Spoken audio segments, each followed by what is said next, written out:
Salat atau ibadah di Masjidil Haram di Mekah Al-Mukarramah, berapa pahalanya? 100.000 kali lipat. Jadi kalau Mbah salat di sana sekali, Mbah di Mekah ya, itu sama dengan 273 tahun di Indonesia, Mbak. Subhanallah. Masya Allah, luar biasa. Jadi kesimpulannya adalah begitu besarnya pahala orang-orang yang berumroh. Bahkan Allah janjikan sebagai tamunya Allah. Kita kalau namu ke rumah orang kan disuguhin, betul Pak? Disiapin tempat, disiapin makan, disiapin minum, disiapin supaya kita nyaman. Nah Allah ngejamin kita Pak selama di sana. Yang terpenting apa? Ikhlas. Pertama adalah ikhlas dulu. Ya, jangan sampai keikhlasan ini kita balut dengan hal-hal yang negatif. Ya, karena punten ini bukan mau ngomongin orang, tapi memang ini akan selalu saya berikan kepada jamaah yang berangkat supaya jadi pelajaran, supaya jadi ibroh. Betul Pak, ada jamaah saya waktu sampai Madinah, nyampe hotel kan kita dikasih makan Pak, ya. Kebetulan makanannya makanan Timur Tengah. Lidah kita kan sama lidah sana agak berbeda, betul tidak? Begitu sampai sana makan, ternyata makanannya menurut beliau kurang enak. Dia langsung bilang, makanannya nggak enak. Karena kan kalau misalkan orang Jakarta makan nasi uduk udah biasa kan, betul nggak? Tapi kalau orang Papua makan nasi uduk belum tentu suka. Sama seperti halnya orang Indonesia makan nasi mandi, makan nasi kebuli, masakan Timur Tengah. Beliau ngomong, makanannya nggak enak. Itu selama di sana makanan yang semua dimakan sama beliau itu nggak enak. Jadi itu ada jadi sebuah doa buat beliau. Akhirnya disampaikan ke kami, saya bilang istighfar. Ayo, apa yang salah? Saya bilang makanannya nggak enak. Ya udah, ini yang salah saya bilang. Ketika ada yang memang hal yang negatif yang kita terima, ucapkan istighfar. Astagfirullahaladzim. Mungkin itu salah satu ya ganjaran dari Allah untuk kita, dari tingkah laku kita, dari perlakuan kita. Tapi insya Allah jangan takut, itu adalah bentuk cintanya Allah sama kita selama di tanah suci. Ataupun ketika kita melihat hal-hal yang takjub, kita ucapkan untuk yang makhluk, Masya Allah. Untuk keajaiban Allah kita ucapkan Subhanallah ya. Begitu masuk Raudhah, begitu masuk Masjidil Haram, itu banyak-banyak kita mengucapkan rasa syukur kita kepada Allah Subhanahu wa Ta'ala. Dan bahkan bukan hanya sholat saja pahalanya yang dilipat gandakan banyak. Setiap amal ibadah kita insya Allah akan dilipat gandakan oleh Allah Subhanahu wa Ta'ala. Kata Rasulullah, orang-orang yang berumroh yang satu dan yang dua itu dihapuskan dosa-dosanya. Insya Allah kalau kita umrohnya makbul, umrohnya mabrur ya, itu akan dihapuskan dosa-dosa kita. Ulang lagi kita seperti orang yang suci Pak. Ya, jadi berbahagialah. Saya bilang ongkos yang puluhan juta ketika ibu dan bapak merasakan di sana, insya Allah akan tergantikan. Bahkan kata Allah akan digantikan ongkos yang kita keluarkan. Dengan apa? Dengan keberkahan yang sangat luar biasa. Ya, lalu Rasulullah mengatakan Allah Subhanahu wa Ta'ala menyediakan 120 rahmat setiap hari di atas Ka'bah. Rahmat itu untuk modal kita masuk surga Pak Bu. Ya.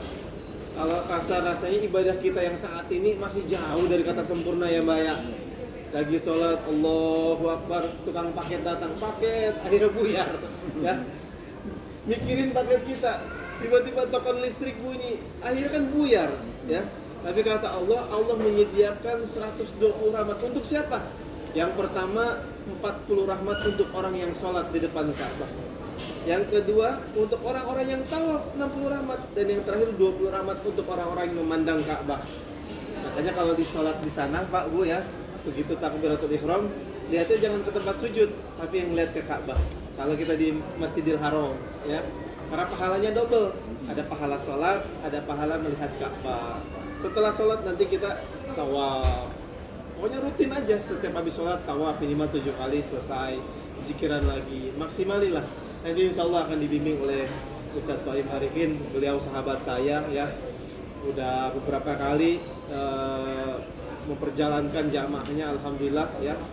Beliau juga sangat amanah ya, menjaga jamaah-jamaahnya. Bahkan terakhir hari ini juga saya luar biasa Jadinya private, tadinya kita mau grup, ternyata nggak jadi, diarahin ke Desember. Tapi nggak masalah, insya Allah ya. Yang berangkat bersama kami, kenyamanan dan keamanan insya Allah akan kita prioritaskan. Nah Bapak dan Ibu sekalian, sebelum berangkat saya mengajak kepada Bapak dan Ibu sekalian, ayo kita luruskan niat lagi. Kita luruskan niat lagi untuk Allah, untuk kita bertemu dengan Rasulullah SAW. Kenapa saya katakan niat? Karena ini semuanya didasari dengan niat. Kalau niat kita tidak lurus, kalau niat kita tidak karena Allah, insya Allah nanti di sana beda. Ya. Tapi kalau ya Allah, saya niat untuk berumrah karena Engkau ya Allah, apapun yang terjadi aku serahkan semuanya kepada Engkau. Hanya mengharap rahmat dan hidayah-Mu. Hanya mengharap pengampunan dosaku ya Rabb. Lancarkan dan hasilkan umrah kami ya Rabb. Insya Allah Bu, di sana lancar. Ya. Ikutin tim leader, ikutin mutawif, ikutin pembimbing, insya Allah semuanya lancar. Tapi kalau misalkan kita ngerasa diri kita di sana, karena mungkin punten ada yang udah pernah umroh lagi sebelumnya? Belum.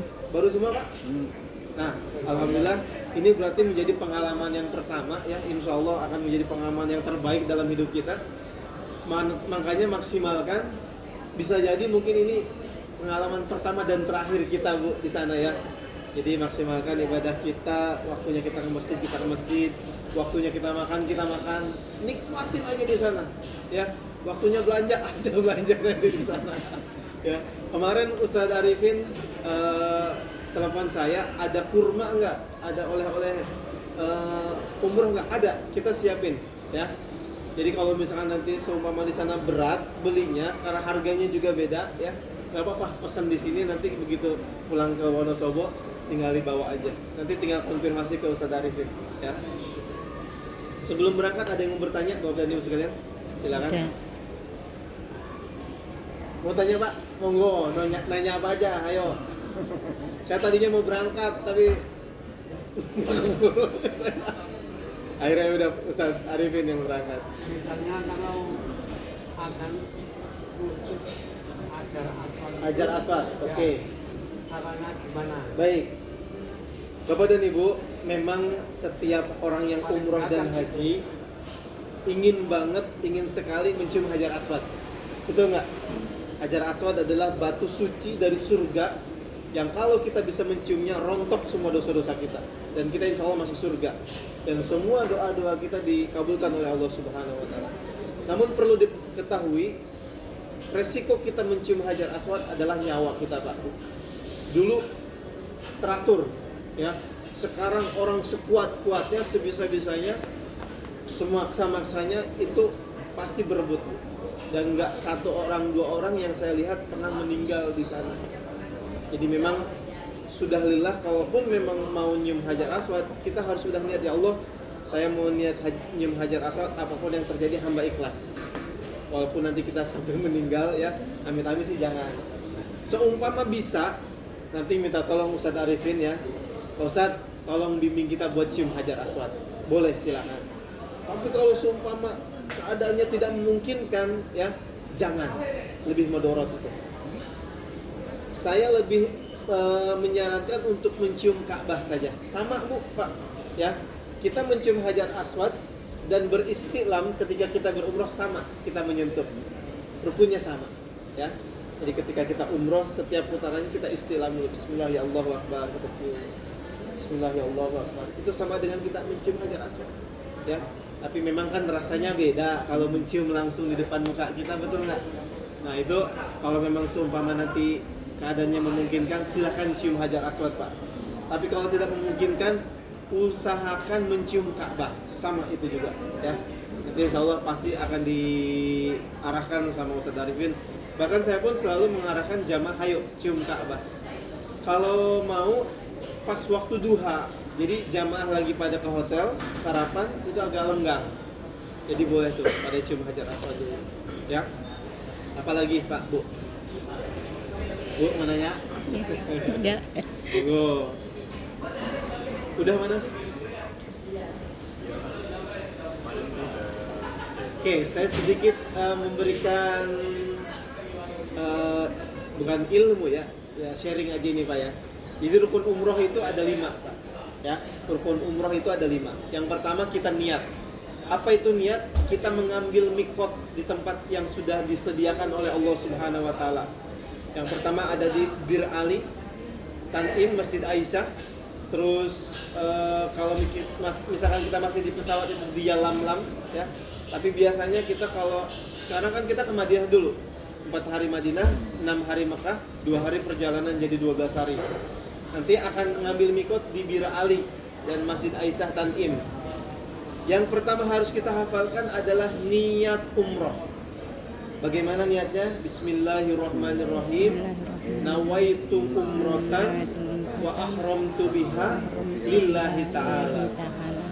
Kalau susah cuman bilang gini aja, labbaika Allahumma umrotan, labbaika Allahumma umrotan, labbaika Allahumma umrotan. Ya Allah, saya datang memenuhi panggilanmu untuk berumroh. Cukup, Bu. Kalau nggak bisa, dalam hati pakai bahasa Jawa. Ya Allah, kulo apa sih bahasa Jawa? Saya bukan orang Jawa. Kulo niat datang nang kene ya untuk karo umroh. Nah, gitulah pokoknya mah ya. Allah Maha mengetahui. Yang terpenting adalah kita lafalkan niat di dalam hati kita. Ya, ya Allah, saya datang ke sini untuk berumroh karena Engkau. Udah, selesai. Nah, nanti biasanya dapat umroh 2 sampai 3 kali Bapak dan Ibu sekalian ya. Usahakan yang 2 kalinya ini untuk pribadi. Karena hadisnya umroh yang pertama dan umroh yang selanjutnya menghapus dosa kedua di antaranya. Jadi kalau misalkan kita dapat 2 kali umroh, insya Allah itu makbul dan makbulah. Ya. Nah, yang terakhir umroh yang ketiga itu niatkan untuk orang tua kita. Namanya badal umroh. Nah, kalau misalkan mau ngejalanin sendiri, silahkan jalanin sendiri. Tapi kalau misalkan, Ustadz saya mah nggak bisa, pengen dibantu sama Ustadz, mah nggak. Tapi biasanya ada biaya, ya. Nanti disampaikan ke Mutawif, kalau nggak sama Pak Ustadz Soim ya, Ustadz Edwin. Nanti sampaikan ke kami, nanti kita berikan sertifikat untuk yang badal umroh. Harganya sekitar 2 jutaan. Tapi kalau bisa mending sendiri, biar nggak keluar duit, Bu, ya. Mending buat beli oleh-oleh. Nah, itu yang pertama adalah niat atau mikot. Yang kedua, tawaf. Ya, rukun umroh yang kedua adalah tawaf. Tawaf itu apa sih? Mengitari Ka'bah selama 7 putaran, sebanyak 7 putaran. Di setiap putarannya ada doa masing-masing, tapi nanti akan dibimbing oleh mutawif kita.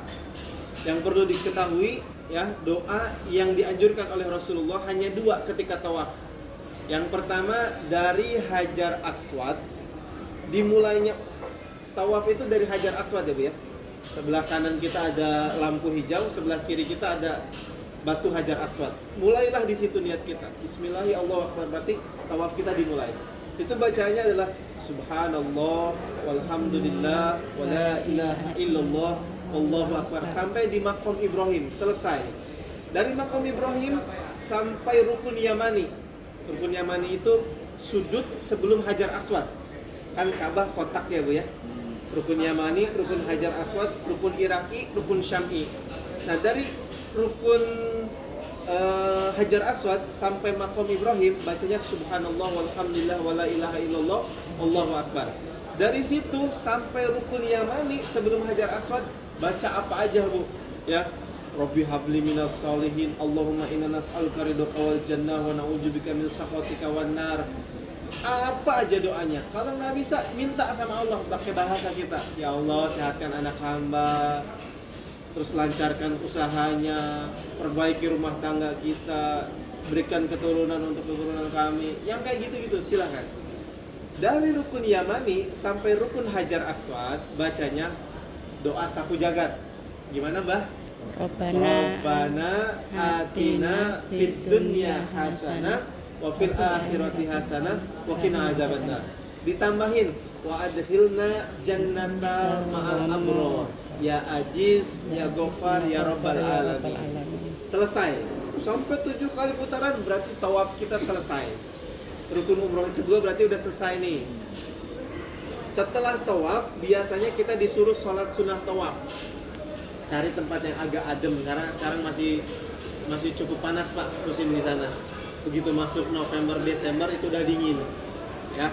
Setelah sholat sunnah tawaf, niatnya usoli sunnah tawaf rakaat ini lillahi ta'ala. Ya Allah, saya niat sholat sunnah tawaf 2 rakaat karena Allah Ta'ala. Bacanya biasa, An-Nas, Falak silakan. Yang ringkas-ringkas saja, yang pendek. Setelah itu barulah di situ momen dimana kita berdoa di depan Ka'bah yang sesungguhnya, Pak. Kita kalau sholat ngeliatin sejadah doang ya Bu ya. Nah di sana begitu nanti depan Ka'bah kita doa. Depan Ka'bah kita benar-benar depan Ka'bah. Tumpahkan semua doa kita. Curahkan semua apa yang mau kita katakan sama Allah. Minta semua sama Allah di situ Bu. Ya. Setelah itu kita disunahkan minum air zam-zam. Capek abis tawaf Bu.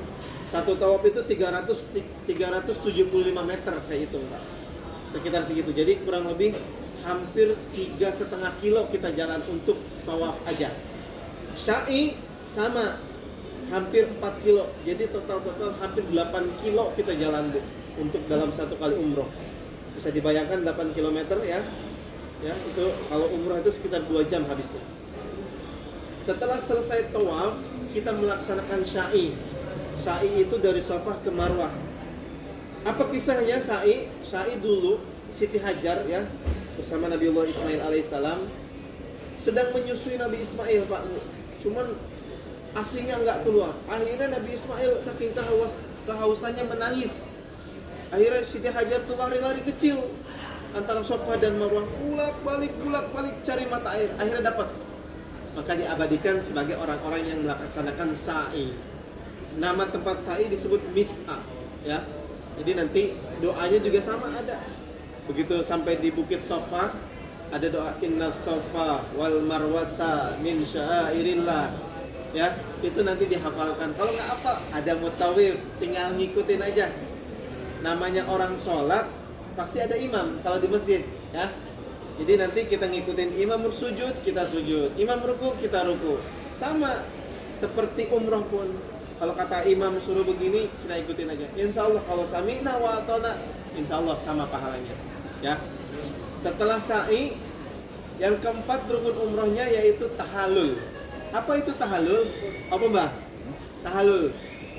Potong Cukur rambut. rambut. Nah, kadang kalau orang yang umroh itu ada yang suka dibotakin.